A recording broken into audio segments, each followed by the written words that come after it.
나르시시스트에 대해 공부하면서 이런 생각을 해보았어요. 아, 힘들어하는 분들이 참 많구나. 이럴 때 알약 하나를 있었으면 참 좋겠다. 먹자마자 힘들었던 그 고통스러웠던 모든 기억이 사라지는 그런 알약이요. 그래서 오늘은 나르시시스트를 잊는 방법에 대해 알아볼게요. 참고 노선은 여자는 왜 나쁜 남자에게 끌리는가입니다. 그런데 여러분 반전이 있어요. 이 책에서는 그들을 잊으려고 노력하지 말라 말합니다. 왜 그런지 잘 들어보세요. 여기 담배가 있습니다. 우리는 담배가 아주 몸에 좋지 않고 장기적으로 생명을 위협한다는 것을 잘 알고 있지만 여전히 많은 사람들이 담배를 피웁니다. 하지만 아무도 죽고 싶어 하진 않아요. 여기서 흡연 욕구와 죽고 싶지 않다는 욕망이 충돌하게 되고 이는 사람들을 불안하게 하거나 죄책감이 들게 합니다. 그래서 이 충돌을 피하기 위한 여러 방책들이 나오게 되는데요. 하나씩 짚어볼게요. 1. 나는 담배를 피운다.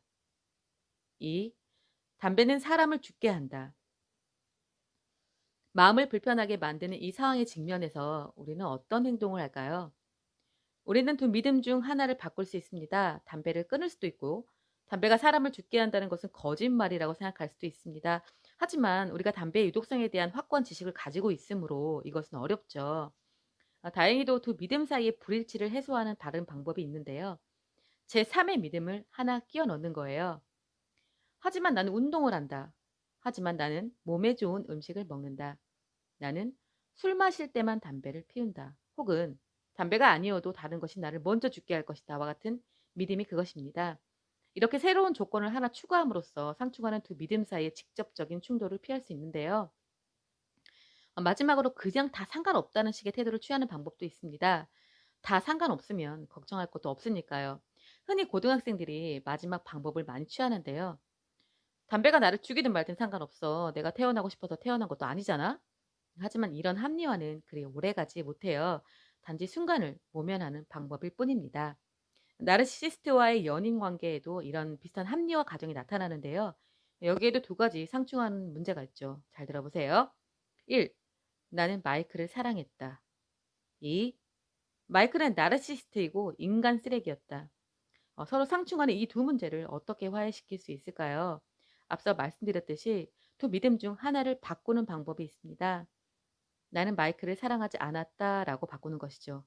하지만 이는 쉬운 일이 아니에요. 왜냐하면 이건 사실이 아니고 만약 이게 사실이라고 한다면 여러분은 자신의 감정을 모른다는 결론이 나오기 때문입니다. 반대로 마이크가 인간 쓰레기였다는 사실을 부정할 수도 있겠죠. 하지만 이렇게 되면 마이크가 당신에게 했던 온갖 만행들이 이해되지 않죠. 여러분에게 상처를 주었던 모든 행동이 사실 나쁜 행동이 아니었다고 생각하면서 평생 살 수 있을까요? 제3의 믿음을 추구하는 방법도 있습니다. 마이크가 정말 쓰레기로 살고 싶어 하는 것은 아니야. 단지 성장 과정에 문제가 있어서 그래. 마이크의 본심이 사람들에게 잘 전해지지 않는 것 같아 라는 식으로 말입니다. 그러나 이렇게 새로운 믿음을 하나 끼워 넣는 것은 당장의 아픔을 달래줄 수는 있지만 사실이 아닌 줄 알면서 이런 식으로 자신을 속이는 것은 쉬운 일도 아니고 바람직한 일도 아닙니다. 다른 믿음들도 가능한데요. 마이크가 나를 현혹시켰어.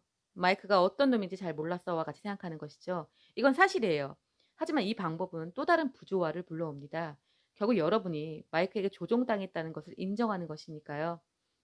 스스로가 조종당했다고 인정하는 것은 기분 좋은 일도 아니거니와 자신의 판단력을 의심해야 하는 결과를 낳습니다.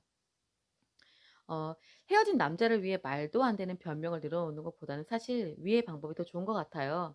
거짓은 단지 또 다른 거짓을 낳기 때문입니다. 게다가 지금껏 나르시시스트들에 대해서 해왔던 논의들을 종합해보면 그들에게 속는다고 해서 꼭 멍청하다는 뜻은 아니거든요. 여러분들이 그들한테 속았다고 해서 멍청한 것이 아니니 절대 그렇게 생각하시면 안 됩니다. 그들은 남을 속이는데 능숙하고 다른 많은 사람들 역시 속으니까요. 나르시시스트와의 관계를 잊어버리기 쉬운 이유가 또 하나 있습니다. 그냥 자연스레 내버려 두기보다 잊으려 노력한다는 겁니다.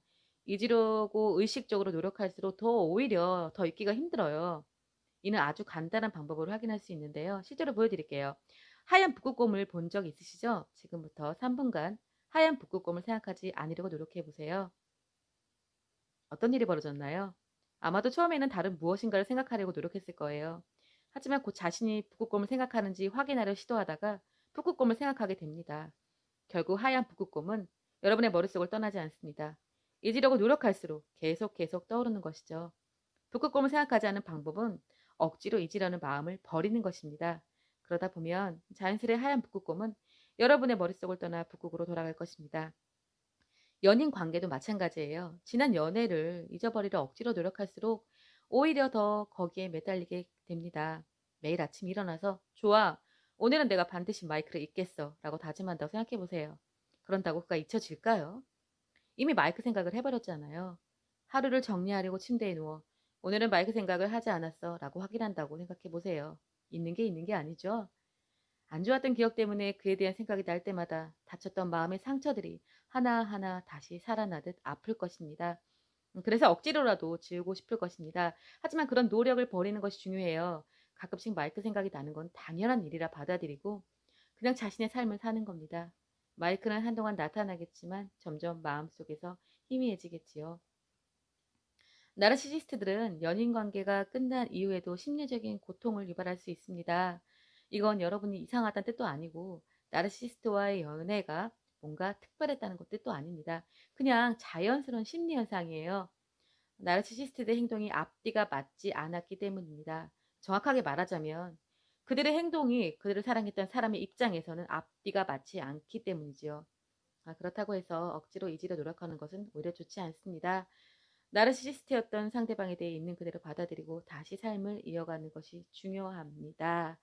네, 여러분 도움이 되셨나요? 오늘은 나르시시스트를 잊으려고 노력하지 마라 함께 해보았습니다. 네, 좀 많이 힘드신 분들 많으신데 제 어떤 채널을 통해서 좀 편안해지셨으면 좋겠고요. 저는 더 좋은 컨텐츠를 가지고 유익한 컨텐츠를 가지고 다음 시간에 또 뵙도록 하겠습니다. 감사합니다.